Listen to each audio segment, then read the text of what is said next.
Vitajte! Dnes sa spolu ponoríme do kľúčových myšlienok z najlepších kníh o peniazoch a poskladáme si takú praktickú mapu na ceste k bohatstvu. Veľmi rýchlo zistíme, že pri budovaní majetku nejde ani tak o to, aký je človek inteligentný, ale skôr o to, ako sa správa. A začneme hneď touto, povedal by som, až prevratnou myšlienkou. O našom úspechu totiž nerozhodujú nejaké diplomy z prestížnych univerzít, ale naše každodenné návyky a spôsob myslenia.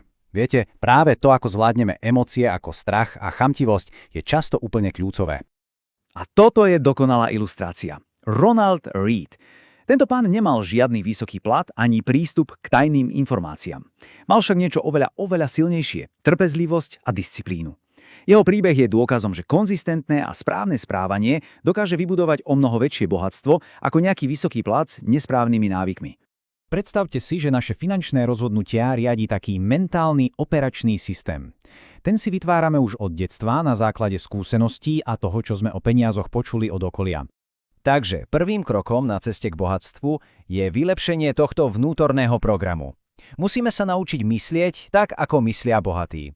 Je to vlastne ako preinštalovať starý, pomalý softvér za nový, oveľa výkonnejší.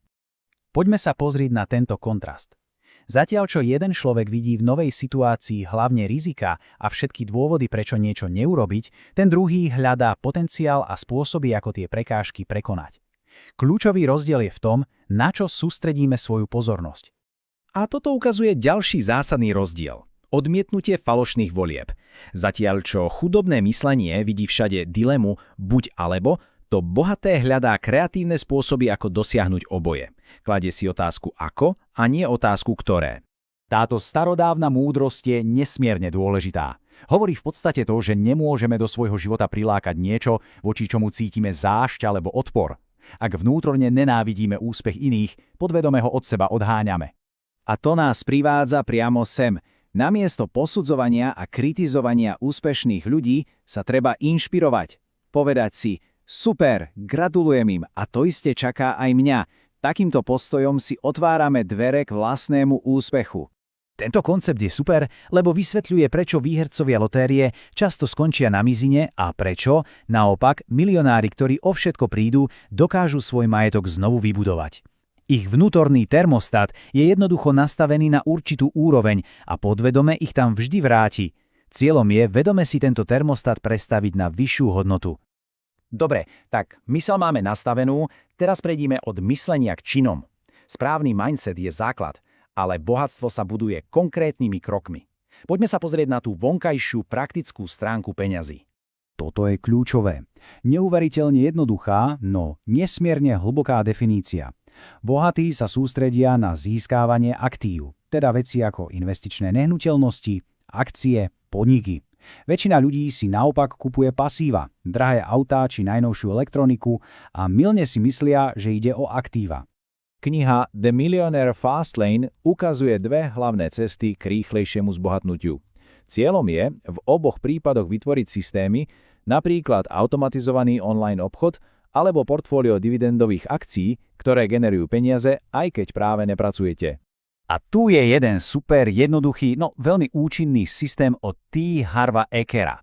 Viete, čo je na ňom skvelé? Vôbec nezáleží na tom, koľko človek zarobí. Dôležitý je ten zvyk.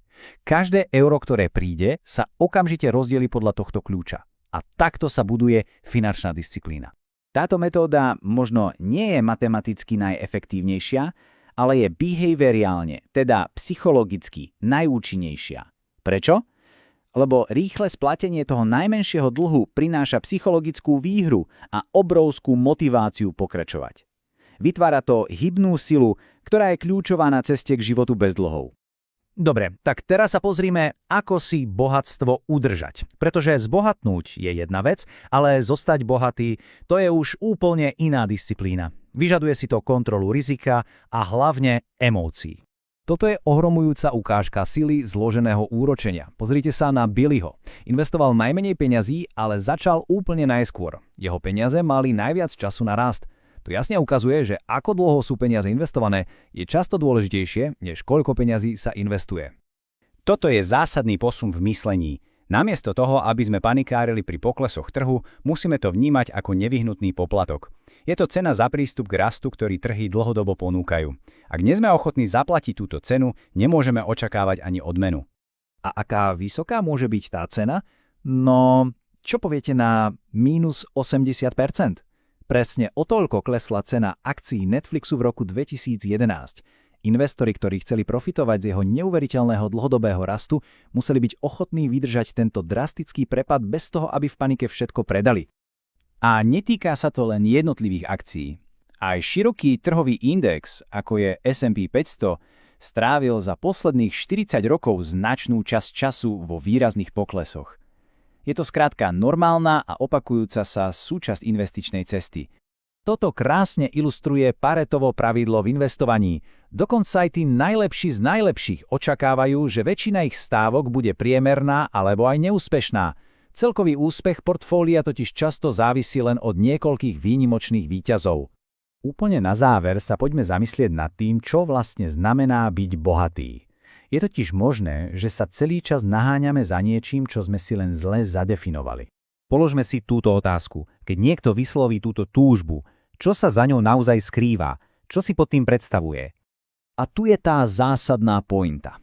Tá túžba byť milionárom sa veľmi často zamieňa s túžbou minúť $1 000 000. Lenže míňanie peňazí je ten najrýchlejší spôsob, ako o ne prísť, nie ako ich mať. A toto je asi ten najdôležitejší odkaz. Skutočné bohatstvo nie sú vonkajšie symboly, je to neviditeľný majetok, tie finančné aktíva, ktoré poskytujú slobodu, bezpečnosť a možnosti. Vôbec nejde o to ukázať, koľko peňazí máme, ale o to mať ich, keď ich skutočne potrebujeme.